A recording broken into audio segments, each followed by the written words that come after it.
में, लेकिन आपको तो ठीक ठाक चुनाव लड़ना होता है पश्चिम बंगाल में, और इस बार तो शायद दीदी आपके साथ अलायंस भी ना करेंगे विधानसभा में, आपको अकेले ही लड़ना है। क्यों वहां पर आपने खामोशी की चादर ओढ़ रखी है बावरी पर? बहुत बहुत धन्यवाद सुनील जी। जी भैया। पहले तो जिस मुद्दे पर डिबेट आज की है उस मुद्दे पर आते हैं वंदे मातरम। जी देखिए, राष्ट्रगीत और राष्ट्रगान दोनों ही इस देश का गौरव है। जी। आज संविधान के अनुसार ये व्यवस्था बना रही है सरकार ने कि ये नियम लागू कर दिया कि सभी को इस कार्यक्रमों को अपने कार्यक्रमों में इसको गाना होगा 6 छंद के माध्यम से। जी। सुनील जी, मैं आपको बता दूं, हमारे यहाँ कांग्रेस के जब कार्यक्रम होते हैं कोई भी स्टार्ट हो, राष्ट्रगीत भी होता है, राष्ट्रगान भी होता है, वंदे मातरम भी पूरी तरह से गाया जाता है और राष्ट्रगान जनगण मन भी पूरी तरह से गाया जाता है। इसके अलावा प्रत्येक रविवार को कांग्रेस सेवा दल के द्वारा एक कार्यक्रम चलता है हमारे यहां ध्वजवंदन का, जिसमें कभी भी किसी भी एरिया को चुनकर उस क्षेत्र में प्रमुख चौराहे पर हम लोग कार्यक्रम आयोजित करते हैं, जिसको ध्वजवंदन का नाम दिया जाता है, जो आजादी के समय से चला आ रहा है। वहां राष्ट्रगीत भी होता है, राष्ट्रगान भी होता है और लोगों के साथ विचार विमर्श भी होता है। लेकिन सबसे बड़ा मुद्दा आज का ना बाबर है ना वंदे मातरम। आखिर में सबसे बड़ा मुद्दा बनता है कि मूलभूत समस्याओं से ध्यान भटकाने के लिए यह सरकार ध्यान भंग करने के लिए कोई ना कोई नया सूफा छोड़ना चाहती है।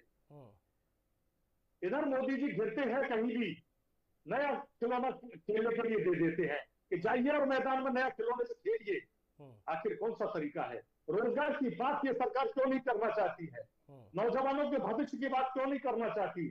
उन शिक्षकों के साथ जो टैग का मामला चल रहा, सदन में उठता है, शिक्षा राज्य मंत्री कहते हैं कि आपको टैग अनिवार्य करना पड़ेगा। भाई 20-20, 25-25 साल जिस व्यक्ति ने नौकरी कर ली उसको क्यों अनिवार्य करना पड़ेगा? आखिर उसका हलफनामा नियमों को क्यों नहीं लागू करते? कई मुद्दे ऐसे हैं, किसान की बात क्यों नहीं करते? केवल ध्यान भटकाने का काम ये सरकार। अब जानिए 2027 का चुनाव सिर पर है। आज जनता को भावनाओं से खेलने का काम शुरू करना है। मैं पूछना चाहता हूं आपके माध्यम से कि भारतीय जनता, सुन लीजिए एक मिनट, मुख्य मुद्दे पर बात है। यह हिंदू मुस्लिम पाकिस्तान करने का काम नहीं है। यह मेन मुद्दा है कि आखिर वंदे मातरम के गीत को ये अपने कार्यक्रमों में आयोजित क्यों नहीं करते? राष्ट्र ध्वज से बड़ा इनका भाजपा का ध्वज क्यों होता है ऊंचा? यही राष्ट्रभक्ति है कि खुद कुछ और करे और लोगों को कुछ और करने के लिए कहे? क्या यही राष्ट्रभक्ति रह गई है कि उन बीएलओ के पास वोट काटने के लिए 7 नंबर फॉर्म जबरदस्ती भरवाई जा रही है? कौन सी राष्ट्रभक्ति है? वंदे मातरम का सही शब्द अगर आप छोटा सा एक काम कर लीजिए मेरे निवेदन के साथ, मैं कहीं ज्यादा भटकाव की बात नहीं करना चाहता। बंगाल में आप लोग खामोश क्यों हो? बस इतना बता दो दादा, अनिल दादा, इतना बता दो, बंगाल में आप लोग खामोश क्यों है? टीएमसी हो, कांग्रेस हो, बाकी आपके दल हो, क्यों खामोश है? सबसे पहले उस मुद्दे पर बात करेंगे। भारतीय जनता पार्टी के तमाम नेताओं के बीच में जाकर जो अपने आप को कर्मठ कार्यकर्ता, सक्रिय कार्यकर्ता और नेता कहते हैं, आप अपने टीम को भेजिए, उनकी बाकायदा उनसे वंदे मातरम सुनवाइए। कितने लोगों को वंदे मातरम आता है? आपने पूरा सिखाया ही नहीं, आपने काट दिया था, जितना काट दिया उतना सीख गए लोग। हमने नहीं काटा है। आप एक काम करिए, आपने काट दिया था। अरे 6 छंद कहाँ थे? 6 छंद कहाँ थे? नहीं काटा है, गलत कहते हैं आप। जहां राष्ट्र की भावना पैदा होती वही आपने काट दिया। नहीं, मैं किसी और की बात नहीं करता।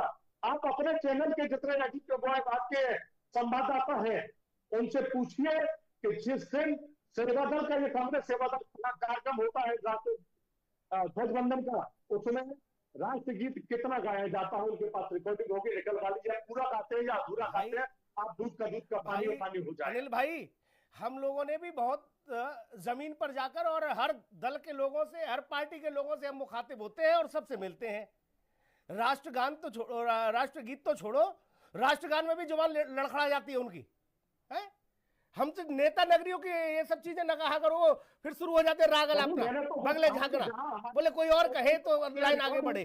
रुक जाइए, मैंने इतना पूछ लिया, आप मुझे बता दीजिए बाबरी मस्जिद इस भारत में क्या कांग्रेस को मंजूर है? बाबरी मस्जिद सर, बाबरी मस्जिद आप लोगों को मंजूर है? आपके संवाददाता जाते हैं, आप लोगों को मंजूर है? उसमें कोई कमी हो अनिल भाई, मैं हाँ या ना में बस आपसे पूछ रहा हूं, क्या बाबरी मस्जिद आप लोगों को मंजूर है इस देश में, भारत में? देखिए, बाबरी मस्जिद को मुद्दा बनाने का मतलब नहीं, आपने अरे मैं इतना पूछ रहा हूं, मुद्दा कोई नहीं बना रहा हूं।